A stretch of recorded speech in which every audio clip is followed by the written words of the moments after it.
ಹೌದು, ನಗರಸಭೆಯಲ್ಲಿ ಮಂಗಳವಾರ ನಡೆದ ಸಾಮಾನ್ಯ ಸಭೆಯ ಮೇಲೆ ಸಾಕಷ್ಟು ನಿರೀಕ್ಷೆಗಳು ಇದ್ದವು.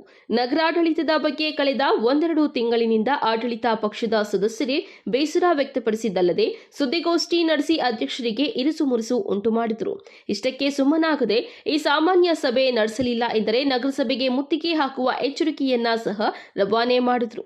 ಹೀಗಾಗಿ ಈ ಸಭೆಯ ಮೇಲೆ ಎಲ್ಲರ ಗಮನ ನೆಟ್ಟಿತ್ತು. ಆದರೆ 11 ಗಂಟೆಗೆ ನಡೆಯಬೇಕಾಗಿದ್ದ ಸಭೆ 11:30ಕ್ಕೆ ಪ್ರಾರಂಭವಾಯಿತು.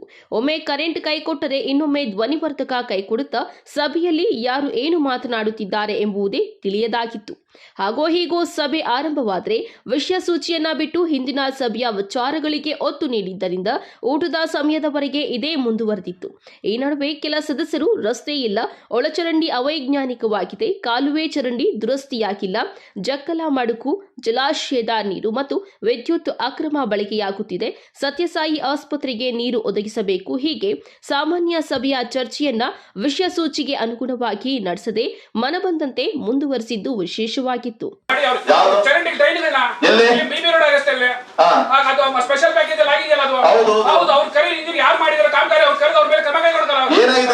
ಒಂದು ಡ್ರೈನ್ ಅಲ್ಲಿ ನೀರು ಹೋಗ್ತಾ ಇಲ್ಲ, ನೀವು ನೀರು ಬೇಕಾದ್ರೆ ನೋಡ್ಕೊಳ್ಳಿ. ಒಂದು ಡ್ರೈನ್ ಚರಂಡಿ ನೀರು ರಸ್ತೆಲ್ಲ ಹೋಗ್ತಾ ಇದೆ, ಡ್ರೈನ್ ಅಲ್ಲಿ ಒಂದು ತೊಟ್ಟು ಹೋಗ್ತಾ ಇಲ್ಲ. ಆಮೇಲೆ ಕಾಂಪೌ ಇವರು ಇದನ್ನೆಲ್ಲ ಒಂದು ಫುಟ್ಪಾತ್ ಎಲ್ಲ ಕವರ್ ಮಾಡ್ಕೊಂಡಿದ್ದಾರೆ. ಸಾರ್ವಜನಿಕರು ಎಲ್ಲ ಅಂಗಡಿಗಳು ಅವರು ಇವರು ಜನ ಫುಟ್ಪಾತ್ ಮೇಲೆ ಓಡಾಡ್ತಾ ಇದಾರಾ?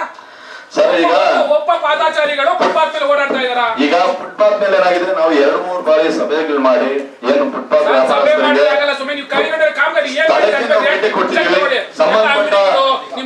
ಬೇಕಾದ ಅಂಗಡಿಗಳನ್ನ ನಾವು ಪೊಲೀಸ್ನವರು ಸಂಬಂಧಪಟ್ಟವರೆಲ್ಲ ಹೋಗಿ ಅವ್ರಿಗೆ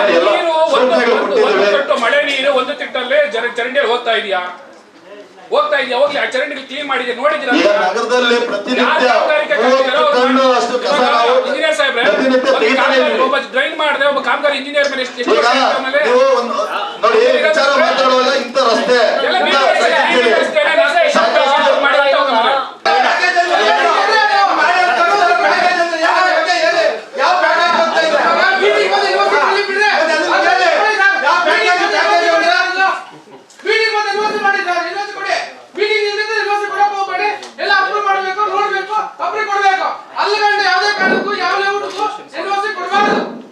ನಗರಸಭಾ ಸದಸ್ಯ ಅಂಬರೀಶ್ ಮತ್ತು ಮಠಮಪ್ಪ ಮಾತನಾಡಿ, ವಾರ್ಡ್ನಲ್ಲಿ ಬಡವರು ಯಾರಾದರೂ ಮನೆಯ ಯುಜಿಡಿ ಪೈಪ್ಲೈನ್ ಸಂಪರ್ಕವನ್ನ ಹೊರಗಾಗಲಿ ಚರಂಡಿಗಾಗಲಿ ಆಕಸ್ಮಿಕವಾಗಿ ಬಿಟ್ಟಿದ್ದರೆ ಕೂಡಲೇ ನೋಟಿಸ್ ನೀಡಿ ದಂಡ ಹಾಕುತ್ತೀರ.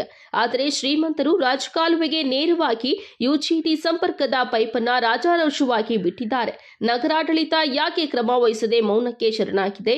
ಬಿಬಿ ರಸ್ತೆಯಲ್ಲಿ ಚರಂಡಿ ಇದ್ದರೂ ಅಲ್ಲಿ ಸರಾಗವಾಗಿ ನೀರು ಹರಿಯದೆ ಸಣ್ಣ ಮಳೆ ಬಂದರೆ ಸಾಕು ರಸ್ತೆಯಲ್ಲಿ ನಿಂತು ಸಂಚಾರಿಗಳಿಗೆ ತೊಂದರೆಯಾಗುತ್ತಿದೆ. ಕೂಡಲೇ ಇದನ್ನ ಸರಿಪಡಿಸಬೇಕು.